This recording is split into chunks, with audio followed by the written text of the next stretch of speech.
Before we get into the video, my next upload is going to be a Q&A or Ask Me Anything video, so if you have any questions about the Potato Masher channel or anything else, I might be able to answer them. Leave a comment with AMA at the beginning if you want me to answer it, or send me a tweet. There's also a channel on my Discord where you can drop questions, link is in the description. Okay guys, year 2. The Masher project is up to 90 videos, which is honestly a lot more longevity than I ever thought it would have, so first, thank you to everyone who watches and enjoys my content. I wish I could have made double the videos in 2016, but I'm happy with what I've been able to produce. I figured out that what you guys seem to enjoy the most is when I make long-form videos that really dig into the minutia of graphics options or slight performance and visual differences. I've always been clear that I'm never trying to tear down a particular platform, but I always believe that more information helps you make a better informed purchasing decision. I get a decent amount of comments where you guys ask follow-up questions or say thank you because you've learned more about what various graphics options do or ways you can tweak your own rigs to get more for your money. That's awesome, and I'm glad the series is helpful as more than just a fun comparison between two different platforms. That's enough preamble though, so how did the Masher do in 2016? Well, overall I think it was a good year. It wasn't until I started going back through the playlist and looking at all the games that released in 2016 that I realized how well the Masher has done. There were high-profile games where the Masher was significantly better than the PS4. BioShock Infinite, Overwatch, Doom, Battlefield 1, Dirt Rally, and a few more. However, most of the time the Masher was better in more subtle ways. Anisotropic filtering has always been a weak spot for both current-gen consoles, but ignoring that, the Masher's more powerful CPU made a difference in games where the PS4 can only maintain 30 FPS.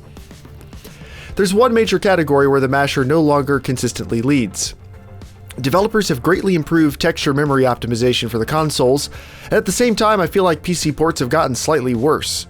The Masher's 2GB of VRAM has almost been maxed out in most AAA titles I've tested this year, while the textures haven't looked significantly better than previous years. The PS4 generally has good textures in most games now, which is a step up from the year or so after launch where there were some really subpar ports and I thought texture quality was pretty bad. My assumption is that since 4GB and 6GB GPUs have become the new mid-range standard on PC, developers are putting less time into optimizing for 2GB cards. This is disappointing because while you should expect that games will constantly take advantage of newer and better hardware, you want to see a tangible visual upgrade for the increased hardware requirements. You can see the PS4's texture lead in some games like Battlefield 1 or Mafia 3, which notably both have dynamic VRAM optimization to make sure VRAM doesn't max out at the expense of texture quality. Now, the Masher's generally superior anisotropic filtering does usually mean that even in games where textures are a little low res in the Masher, overall quality is roughly the same between both systems. The Masher ran most games at medium to high settings and 1080p this year. This is a drop from the very high settings it usually used during the first 6 months or so of the project, but it's still quite well for a GPU that doesn't even show up on most game benchmarks these days. 1440p at playable frame rates was only possible in around 60% of the games I tested, and 4K was only possible on a small handful of games. That's to be expected, and I anticipate that the Masher will only be able to play at 4K in a half dozen games or fewer in 2017. Of course, for high-resolution gaming, we do have the Masher Pro. The PS4 Pro is an interesting and unique product in the console marketplace. We won't know for a few years if it ended up being a smart move for Sony, but for now, many PS4 owners are getting a taste of the benefits of upgradable platforms. While it would have been fun to try to match the PS4 Pro with a new standalone build, time and budget constraints meant that I needed to test an upgraded Masher. I actually think the Masher Pro, with its GTX 1060 6GB version, is a more interesting comparison than a standalone build. A 2016 GPU pairs surprisingly well with hardware that ranges from 2 to 6 years old. While the Masher Pro is by no means a high-end PC, it's every bit a match for the PS4 Pro, and I anticipate it's going to do very well in 2017. So, what else is planned for 2017? Well, I just started a new job at the start of January, which means I no longer work from home. This means I have a lot less flexibility in how and when I work on videos. This, coupled with me making 2 videos for most major games now, because I have the Masher and Masher Pro versions, this means that my video schedule is going to be a little bit slower for a while.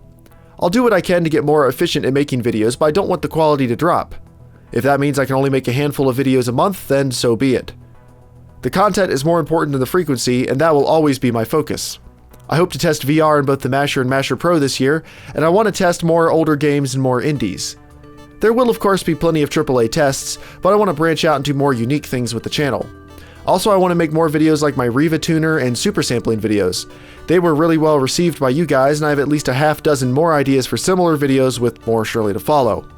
I honestly don't know how much time I'll be able to spend working on the channel in 2017, but I'm excited for all the ideas I want to pursue. As always, I have more video ideas than I'll ever realistically be able to make, so here's to hoping I make the best decisions about what'll help the channel and be the most enjoyable and informative for you guys. A huge thank you to all my Patreon supporters. You guys made it so I could test new games immediately. Between that and Gamefly, I never have to decide whether or not I can test a game based on how much it costs, which from an editorial standpoint is a good thing. Also, thank you to everyone who comments, likes the videos, and has helped anyone else learn more about budget gaming using the Potato Masher project. Here's to a great 2017. Ask your AMA questions in the comments, and I'll see you soon.